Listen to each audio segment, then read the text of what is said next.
You damn right y'all need to score some more points.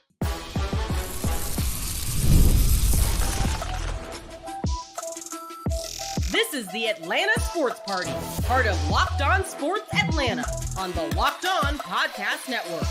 Your team every day.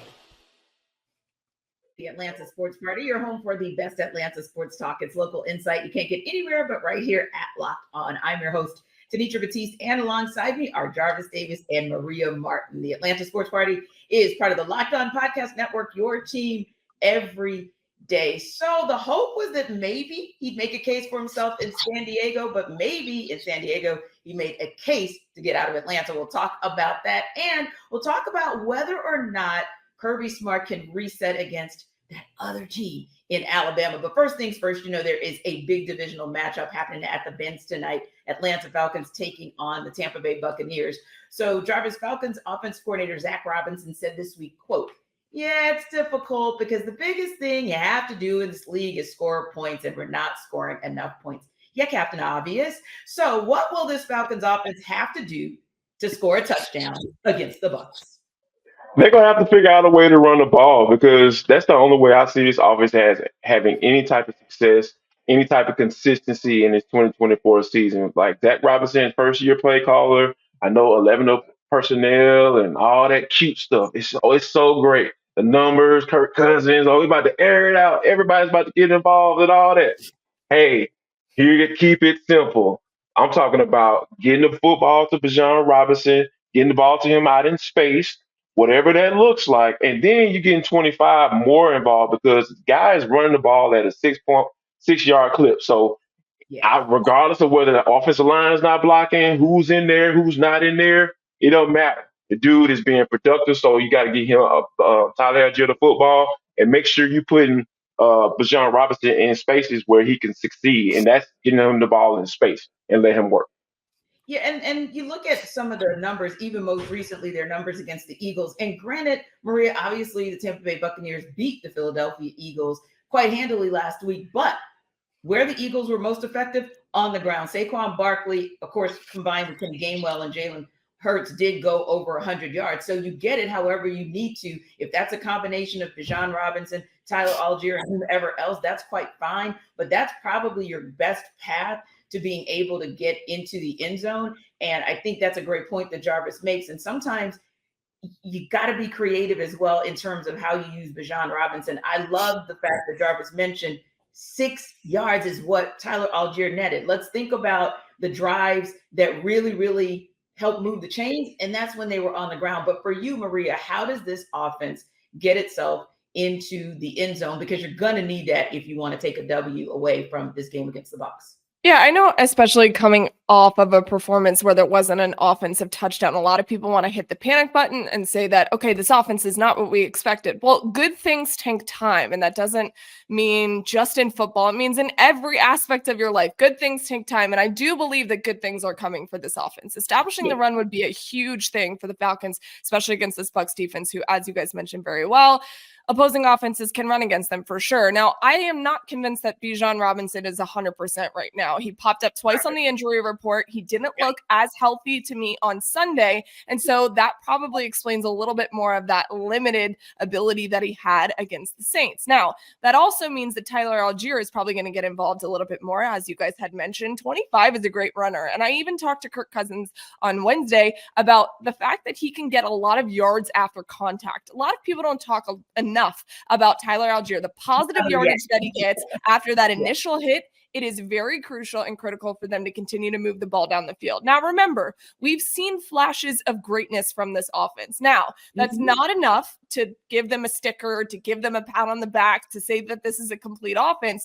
but it does mean that it's there, and it can be there if they can sustain drives. Another big thing for this offense, penalty killers. They're putting them in these third and unmanageable situations, which is why the third downs look a little bit ugly on the stat sheet. So I think if you clean up the penalties, they kept Kirk Cousins really clean against the Saints. Continue that, put that momentum on the offensive line moving forward. And I think give Tyler the ball a little bit more than Bijan, because again, I don't think he's 100% healthy. That happens when you have a back that you use in so many different ways through 4 games of the season, especially on a short week. Bijan said he's good to go, although I don't fully believe that he's 100%, though who is in the NFL season, everyone's banged up to some degree. So I think run the ball, establish the ball, and definitely keep those penalties clean because it's putting them in those third and very long situations that they can't come back from.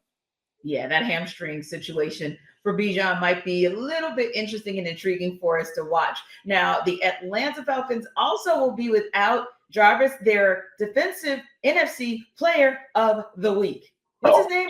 Jarvis. What's his name? Troy Anderson, your boy. Yeah, your BFF Jarvis is not going to go for the Falcons tonight due to a knee injury. So, oh my, what will defensive coordinator Jimmy Lake have to do to slow down Baker Mayfield and friends without Troy Anderson? Well, I think it's going to be a combination of two things, and I'm talking about that this back half of this defense and the secondary and this defensive line. Defensive line is going to have to continue to step up. You're going to have to continue to see plays from guys like Zach Harrison. I like what I've been seeing from him and Taquan Graham. Those guys have been really making some plays in the run game. I want to see GJ get it, and Do, David Onyemata. I want to get those guys pushing that pocket in the run game, because one thing about Baker Mayfield that he's going to get rid of the football. So more often than not, you're not going to really get an opportunity to really put him on the ground. What you're going to have to do is you got to push that pocket, and then as soon as you see him start to rev back the throw, you got to get your hands up, because he's not the tallest guy in the world.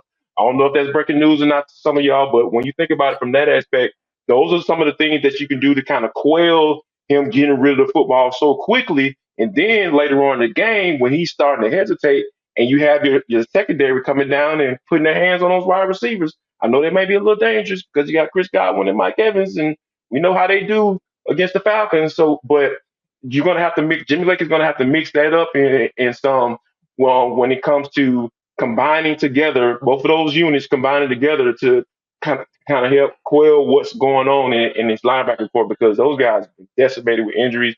And it's truly unfortunate. I promise you, I'm not being facetious when I say this. Yeah. Troy Anderson has had a couple of good games, and he had his best game of his career, in my humble opinion, against the Saints. So you want to see him continue to do those things, but we're going to get a chance to see what J.D. Bertrand has, and Jimmy Lake has full confidence in him that he can get the job done. Yeah, and I think too, Maria, to add to that, I would agree with Jarvis. I think if you can get a little more improvement, yes, for the D-line, but also we've been kind of talking about that linebacker core and wanting to see a little bit more out of them. And finally, I think and I don't want to say we had a Matthew Judon sighting, but we had that Matthew Judon sighting last week. And like you said, Jarvis, Zach Harrison is starting to kind of pick up the pace as well. And I think, when you look at the linebacker core, it's going to be critical for all of them to step up and take it even another notch, if you will, in order for the Falcons to have a chance to win this game tonight. First of all, Troy Anderson heard you for sure, Jarvis. I mean, he was like, look, I've never had an interception in my life. I've never had a touchdown in my life. Let me just get a pick six real quick. Shout out to Jarvis Davis. Seriously. No, as soon as he did that, I thought, what up, Troy? Like, Jarvis is going to be off his rocker. Okay, but, to your point, the linebacker players really needed to step up. And again, they've been decimated with injuries. But I think J.D. Bertrand, who's a Blessed Trinity grad, he's local here in Atlanta, went to Notre Dame. He does the preparation thing really well. It's something that I myself have observed from JD over the last couple of weeks, and then certainly dating back to training camp. One key thing for every backup is to prepare like you're a starter. Anytime I was in that locker room for open locker room, I'd look around, JD's in his little cubby hole with an iPad studying every time, and he'd be the only one in the locker room. He's very much a guy that prepares just like he's a starter every time. He's very mature. He's got a lot of very good experience from Notre Dame, and not just Jimmy Lake, but Raheem Morris also said he anticipates that JD will have a very good game. Now, this is obviously an audition of sorts for JD. You signed Rashaan Evans to the practice squad, a guy who has a ton of experience for the Falcons. So let's see what he can do against Tampa Bay. As for this defense, Jimmy Lake said it. They're going to have to disguise their coverages really well and make it very difficult for Baker, because he does a couple of things really well. As Jarvis mentioned, getting the ball out really quickly, as well as getting to that second and third read in his progression. He's very good at both of those things. And I know people want to forget that Baker is a good quarterback because he did play for the Browns, and that was a little suspect, but what he's doing with Tampa Bay's offense so far, albeit he has Chris Godwin and Mike Evans, who Justin Simmons told me Mike Evans is one of the best 50-50 ball catchers in the entire National Football League. So they are very good, but what Baker is doing shouldn't be understated. I do think this defense can figure him out a little bit. They've been very good at getting at least pressure on the quarterback. I think taking the ball away is a big thing. One thing I had a conversation with Justin Simmons about was that opposing offenses are mounting really lengthy drives on this defense. So it's keeping them on the football field for a really long time. And I said, how do you fix that? Is it just taking the ball away, or is there something more to it? And for him, he said, for us, we have to start faster, whether that's getting a 3-and-out right away or just making sure that we're really limiting those lengthy drives, because those are just not good, especially throughout the duration of the game. Got to get that defense off the field and give the offense a chance. And to be honest with you, to add to that, Maria, I think obviously Justin, knows what he's talking about because he's out there. But to add to that, you're finding yourself in third and short situations, which is an excellent position to be in from an offensive coordinator standpoint, because you have so many ways you can go when it comes to, your playbooks, and you can go to so many plays. In the NFL. Third and one is so hard to defend in the NFL. It's almost impossible, really. Yeah, especially in today's game when people are just throwing the ball at a clip, and regardless of what down the distance is. So it's just so many things you have to account for. So yeah, if they can get the offense behind the chains, like we used to talk about with the Falcons offense, so to speak. Did I just say our? I don't know what's wrong with me this morning. But yeah, if you're able to get that offense, behind the chains and get them to those third and longs, that's when it's going to work out in your favor. That numbers just bear out that way consistently. Yeah. Yeah, and 36 minutes in terms of time of possession versus 24 minutes typically does not mean that you're going to win a game. We know that the Falcons obviously pulled it out last week, but that's not something that you want to do on a consistent basis and then have the expectation that you're going to walk away with a W. Speaking of an expectation of walking away with the W, didn't quite happen for the Braves. So where do we go from here? We're going to talk about that in the deep dive.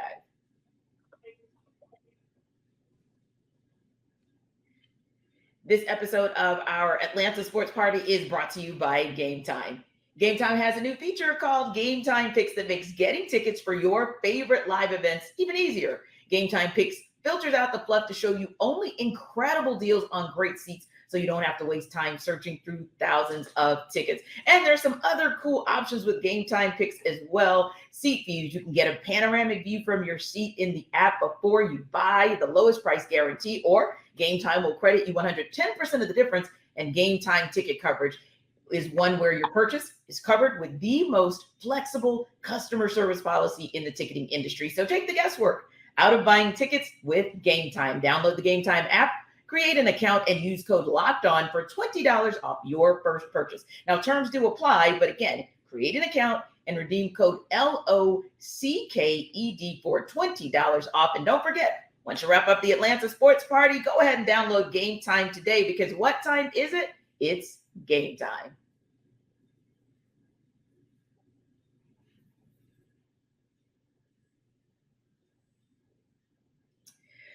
Well, we talked about this probably ad nauseum in the last couple of days, right? It was, first of all, the question was, will the Braves get there? Won't they get there? Will the Braves get to the postseason? Won't they get to the postseason? Well, they got to the postseason and found themselves up against a pretty red hot San Diego Padres team that absolutely torched our guy, Max Fried. So Maria, he was not maximum Fried by any stretch of the imagination last night in what could be his last game for the Atlanta Braves. Obviously, just 2 innings, gave up 5 earned runs, 8 hits, and only struck out 2, which is not what we wanted to see at the end of the day. But the end to Max Fried's season, is that also the end to Max Fried's time as a Brave? Did he make a case for maybe them not bringing him back?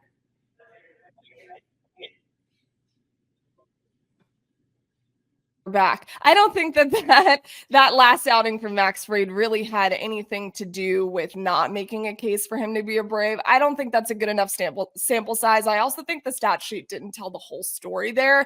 The in-game conversation with Brian Snicker that ESPN did, you could sense his frustration, which for sure, you've got a lefty, and we know that this Padres lineup has struggled traditionally against lefties. And so you really had an opportunity to do something great on the hill. And he's your guy who you want to give the ball to in those situations. And then, of course, he gets hit in the butt. I mean, what other way can we describe the 2024 Braves season than that? Luis Arias, he took it pretty much directly off the hip bone. So, that really sucks for Max, and he couldn't pull it out. But remember, he had a bases loaded threat and got out of it. There was a lot of really tricky infield things happening to him. And I don't really think that you should look at that and think there's no case for him to be an Atlanta Brave, because certainly over the length of his career here in Atlanta, he 100% should be here. I just don't think that he will. I do think that that's the last time that we saw him in a Braves uniform. Unfortunately, if anything, this year was not as characteristic for Max as normal. So if anything, it hurt his chances to get more money somewhere else. But I do think that this is probably the last time we're going to see Max, which is very unfortunate. He's been one of the best pitchers that the Braves have seen in recent memory. It's been a terrific run with Max, and hopefully I'm wrong. Hopefully we see him many more years to come. He had a lot of really nice things to say about that, about just his time in Atlanta afterwards. So again, the San Diego Padres team, you mentioned it, T, they're red hot. I think that they are the best team in baseball if they string everything together. They've been working very hard on that lineup, and I think that the Braves are going to have to do something similar in the offseason. But hopefully we get Max back. I just don't think it's a reality. Yeah, I would have to agree with you as well. And hopefully as Braves country, Jarvis, Braves country will remember the near complete game Max Fried versus the one that you saw in the San Diego Padres game. But ultimately speaking, it is kind of a tough way to go out. And it's one of those things where the market may bear, just like Maria said. And I have also said it could put the Braves in more of a leveraging position or a situation, just because not only that performance, but really it's just been an up and down season all the way around. But when you look at his body of work collectively for this season and across time, do you think it is the last time that we've seen Max Fried in a Braves uniform? Absolutely, 1,000%. There is nothing that says out of this whole situation, given how the Braves are when it comes to paying people. Because once Freddie Freeman walked out that door, no shade against Max Fried, but Freddie, he was the franchise. Hall of Fame type dude, career before he left to go to the Dodgers, right? So I think that, that is when he walked out of that door, it just let me know that, hey, the Braves are going to be firm when it comes to this bread, and they're not passing out their bag. And more than likely, it's not going to be over $22 million. If you're willing to accept that, yeah, come on back. We'll welcome you back. Oh, it's all great and everything's all hunky dory. But somebody offer you $30 million a year for 5 or 6 years. Oh, okay. Well, here's our offer. And if you're not willing to accept that, so yeah, you're going about your business. But yeah, and it's unfortunate. We have this conversation seem like every offseason for the past 3 years, but that's just what it is, and it sucks. But hey, what the Braves, what Alex Stoppins can do. You're like, hey man, look at all these other guys I got signed. I got Ronald Acuna, I got Ozzie Albies, we got Austin Riley, we got Matt Olson, we got Sean Murphy. Start this year, by the way. So yeah, it's yeah. No, just agreeing with you on that one. And I think one of the biggest things too is you have players that are always there to say, hey, there's Spencer Schwellenbach. He's our most recent example. Even a Grant Holmes has had a solid season. So there's always somebody in that farm system or something. Mr. Strider's coming back too. Hey. Right. And then you look at a Chris Sale. He's got a second year on the deal, and he showed, yes, we know he had the back spasms to end the season. But I say that to say Alex Anthopoulos always knows what he's dealing with in terms of Liberty Media. And so he always has in his mind, hey, I may have to go back out there and get someone because you lucked out and you avoided arbitration in 2024. You got Max Fried to sign that 1 year, $15 million deal, but he's probably going to be able to. Which is a steal, by the way. Yeah. Exactly. But yeah, he's probably still going to be able to go out to the market and get more money. And I think more importantly, it's not about the money. It's going to be about the years. That's what has been the straw that's broken the camel's back. But speaking of that, Maria, now that the Braves are done for the season, when you look at it in its totality, what would be your assessment of the season or your one-word description, or what do you just want to say about this Braves season? First and foremost, let me say, and for Max, I think beyond the years, it's also about location for Max. Let's not forget he does love being in Atlanta, but he truly is a California kid. And I think more than anything, he would love to go back to Southern California specifically. So not talking about the Giants. So it could be any one of the other 3 teams in Southern California. Now, this season. I don't even know. What can we say? Roller coaster, unfortunate, frustrating, get me off this ride, all of the above, you know. Just But ride, baby, honestly, ride. but seriously, hands up, buckle up. Hands up, baby. But let's not forget, though, you know, I had this conversation when I was waiting outside of the clubhouse to get ready to go in for the celebration. And, you know, there's a ton of media out there talking, killing time. And a lot of people are like, oh, they can't celebrate because they're going to San Diego and they're getting ready to play a game less than 24 hours. And I looked at them and I was like, after the season that you just had, and the fact that you even made it into the postseason, which is, by the way, a freaking miracle, pop the champagne, pour the beer. Y'all deserve it, man, because that was unbelievable what this Braves team accomplished. It's not what Braves fans want. It's not what any of us want. You know, we want to be saying that they beat the Padres and they're headed to the division series and they have hopes of beating the Dodgers, all these things we wanted to happen. But the fact that they were able to get in, think about everything that happened to them. It was not just injury after injury. It was significant injury after significant injury. And it was injuries to key components of this team that really had them in the conversation to win a World Series before the season even started. The biggest issue for them now, again, it's going to be the pitching. I mean, think about it. If you lose Max Fried, let's say Charlie Morton retires. Okay, yes, you mentioned Spencer's going to be back, but we don't know what that looks like. Spencer Strider is going to be back, but who knows what that looks like? He's been out for forever. What do we do with Ian Anderson? What's happening anywhere else? The bullpen. Luke Jackson came back. That wasn't exactly the greatest thing in the world. And so they really are going to have to go out and get somebody for real, because you're losing some big arms this offseason. So I think that's going to be Alex's focus for sure. They got lucky with some of those guys in the infield and outfield, really. It was kind of a hodgepodge of a team that made it to the wild card series. I'm proud of the fact that they were able to do that. I didn't even think they were going to get there, to be honest with you guys. So I think that it's all of what I said. Frustrating roller coaster, but also give them some kudos that they even freaking made it to the postseason, because I did not think that was a possibility. Yeah. You know what? And to your point, Maria, I was cool riding that roller coaster, because when you talking about when you talk about losing 6 guys from your opening day lineup for at least 2 months, and a couple of those guys for the entire season. So when you think about it from that aspect, it's just it was as soon as Sean Murphy got hurt, you know, he had the oblique and he went down, and then Michael Harris went down. Obviously, Ronald Acuna and Spencer Strider, after 2 starts, he was out for the season. So he had to have elbow surgery. So yeah, for them to be able to figure out a way, and now granted they needed all 162 to get in, and that's totally fine. But they got in, and it's I think that you have to kind of go through the how difficult that is. And I know that, you know, Brian Snicker kind of talked about that throughout the season. He kind of sprinkled it in about how difficult it is, but always trying to figure out like who I'm gonna come in, what guy we're gonna bring up, what guy we gotta send back down, how we're gonna do this, fill in for this guy. And I thought, well, it was one thing that really stood out to me, because he has 1 year left on his contract, and he was like, man, I'm ready to start tomorrow.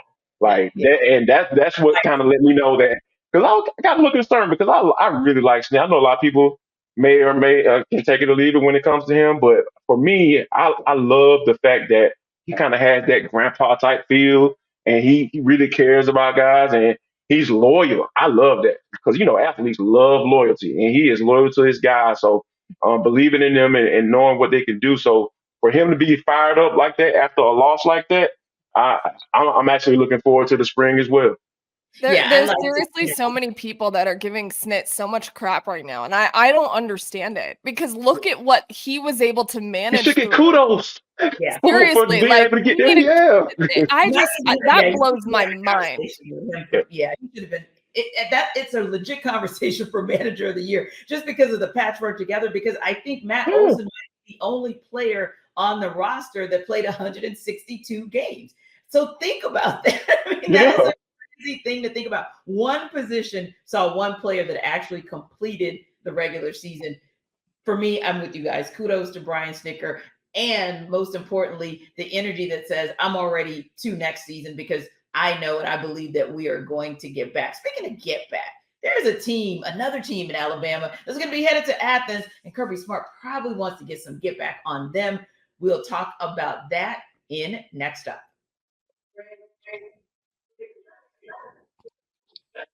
This episode of our Atlanta Sports Party is brought to you by FanDuel. Hey, NFL fans, you can start the season with a big return on FanDuel, America's #1 sportsbook. So when you get a hunch in the middle of the game, let's just say things are going well for the Falcons at home tonight, and you get a little hunch that they might actually get another dub against a divisional opponent, well, you might want to follow that hunch. You can also check out the latest stats, view live play-by-play, and so much more on the same page where you place your bets. You'll get started with $200 in bonus bets guaranteed when you place your first $5 bet at FanDuel.com. So again, we are at a point where we're about a quarter of the way, take a leap, into the NFL season, but you still have every opportunity to get big returns with FanDuel. So again, you get that hunch, you might want to follow up on it. You can check out the latest stats, view the play-by-play live, and so much more. You'll also get started with $200 in bonus bets guaranteed when you place that first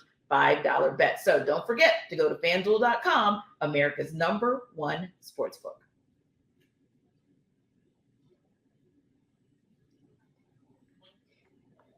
Locked On Sports Atlanta, or today rather, is a free 24/7 sports streaming channel program for you every day to bring you the biggest stories without all the noise. Locked On Sports Today also brings you can't miss analysis, opinions, and news streaming 24/7 on YouTube or the free Amazon Fire TV channels app, part of the Locked On Podcast Network, your team every day. So Jarvis Kirby Smart obviously had to figure out how to pick his guys up after a tough loss to the Alabama Crimson Tide this past Saturday. And he can't really sleep, didn't have much time, had to reset quickly because they have to get ready for a team in Auburn that actually almost pulled out the upset against Oklahoma this past weekend, and also even last season almost pulled out the upset against Georgia. So what is it that this Georgia team has to do to ensure not just Jarvis that they win a game, but that they're dominant on really both sides of the ball? But let me just say, in all aspects of the game, I think special teams has probably been the most consistent for Georgia, to be honest. But again, what do they need to play a complete game for 4 quarters and show who these dogs really are? They need to be a thorn in the side, if I can use that terminology. Yeah, but they need to.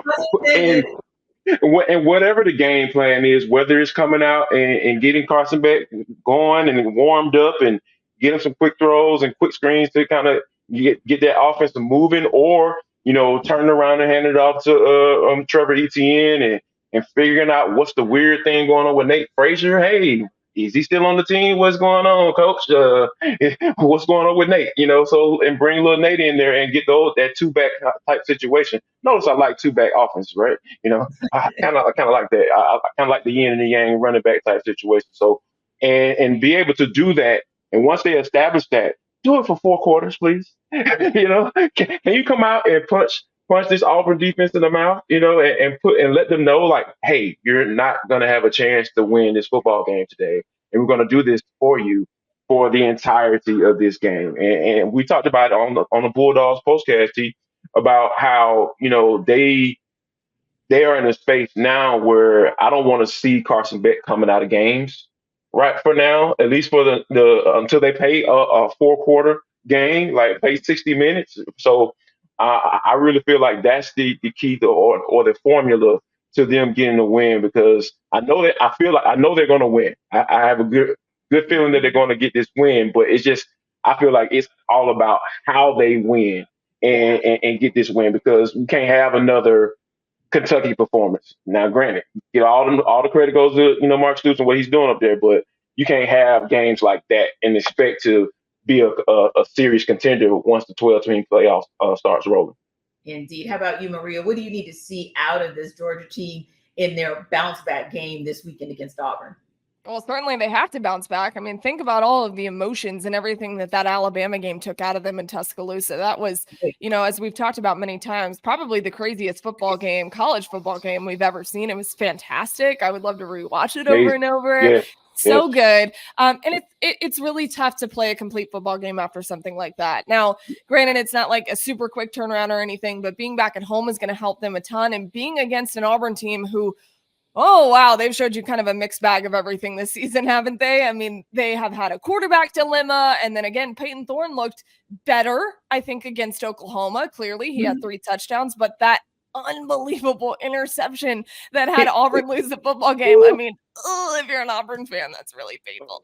So I think that Auburn's going to make mistakes. And if you're Georgia, you're going to have to capitalize on that. And back to our discussion of what we talked about with the Bulldogs ad nauseum in 2023, it's starting fast. We still have not seen that from Georgia. And they looked completely shell-shocked in the beginning of the game in Alabama, clearly, because that defense had not allowed a touchdown up until that point, and then Alabama was scoring at will. So I like Jarvis's point, get Carson comfy, because he just hasn't looked comfortable so far. I don't know what it is. There's some kind of disconnect between him and his pass catchers. I think so far this year, we're missing the explosive runs that I know Trevor Etienne can pull off. So get some of that stuff going, maybe open up the passing game lightly in the beginning, and then all of those explosive plays will come for Georgia. But you can definitely do that against this Auburn team. They, again, have showed a mixed bag of a lot of mistakes, and backbreaking mistakes at that. Look back to Oklahoma. So take advantage of that. These games can always be weird in the Deep South Soldiers rivalry. For some reason, these two play each other very weirdly. I know the spread's 24, something like that. I would anticipate Auburn getting closer. I just think Georgia's definitely going to win this game. I just want to see more of a complete effort and a little bit more comfortability from Carson Beck, because he's kind of looked lost through these first couple of games of the season. Yeah, I have to agree. And the only thing that I would add, and I'm with you guys on the offensive side of the ball, and what we want to see is just nobody gets hurt on the defensive side of the ball, and no other lineman goes down, for the love of God, as this team really starts. We're going to be putting Jarvis out there soon if they lose any more offensive linemen. Strap up, buddy. Look, hey, all I need is an NIL deal. Give me $150K. I'll make it happen. I'll figure it out. I promise you I'll figure it out. Give me $150K. That's all I need. Yeah. And no wild games. We saw enough last week. Although I tell you, when you were talking about wild games, my mind went back to that Rose Bowl with Georgia and Oklahoma. Of course, they were on the winning side that go around. But yeah, last weekend was right there, 1A and 1B, with the craziest Georgia game we've probably all ever seen, and maybe shocking. And speaking of maybe a little bit shocking, the Atlanta sports world got rocked a little shocked yesterday with the news that Atlanta Dream head coach Tanisha Wright was let go. She was relieved of her duties after 3 seasons with the team. They went 48-68 under Tanisha, but ultimately were able to make the playoffs back-to-back years, and that's something that we hadn't seen from them in about 6 or 7 years as well. So again, it'll be interesting to kind of see how that goes. But for you guys, was that the right move for the Dream? I knew it was coming. I certainly knew that this was an inevitable move, even though, as you mentioned, back-to-back playoff appearances, the Dream certainly needed that. And it was definitely a trend in the right direction, but we had talked about it a lot. When you looked at the roster that they had put together, the results just weren't what the roster really, I think, was capable of. And Tanisha was great. I always loved dealing with her. It's certainly a player's coach, and she played the game for a long time, did it well. There was some kind of disconnect between her and the players, especially towards the end of it. So, I knew it was coming. It's unfortunate. I wish her all the best for sure. But I think they definitely needed a change in direction if they're going to go where I think the Dream can go. Yeah. And to be honest with you, I remember specifically back to the conversation that we had when we talk about, I think it was right before they had the break, and I was just like, man, is she gonna survive? Coming back after the break. So I'm not. So this does not come as a surprise to me. But I really want them to be able to hire someone that can establish an identity of what they want to do on offense, because I feel like Ryan Howard we haven't seen like what she can really do, because we know she has the capabilities, right? She has the talent, but I think there's going to have to be a coach to come in and unlock like that number 1 overall pick, that she was, and I feel like sometimes just watching the games, it just seems like they're just figuring it out on offense, and they don't really have a set plan or strategy going attacking teams. So that's what I feel like they need going forward. Yeah, and I think the shock was more of, wow, we kind of thought that would have happened at the break if it was going to happen, because they literally stumbled into the break and then kind of caught fire the second half when a lot of their players came back from injury. But yeah, I think it's just one of those things, to Maria's point, where there was still a little bit of a disconnect between some of the younger players, and some of them may just need a different kind of coach. Not to say that Tanisha won't be good. I think she'll land and she'll be just fine. And I kind of hate this because the best player on their team, well-rounded, was Tina Charles. And Tina Charles was brought in by Tanisha Wright and was a stable force in the locker room. But I do think that Dan Padover and Morgan Shaw Parker have a plan. And I think this team is going to bounce back and be really, really good contenders in the W next year. Thanks to our everydayers for making the Atlanta Sports Party your first listen of the day. Be sure to stop by Locked On Hawks for your second listen, and be sure to like and subscribe to our YouTube channel. We're also free and available wherever you download your podcasts. We'll see you on the Atlanta Football Party Monday.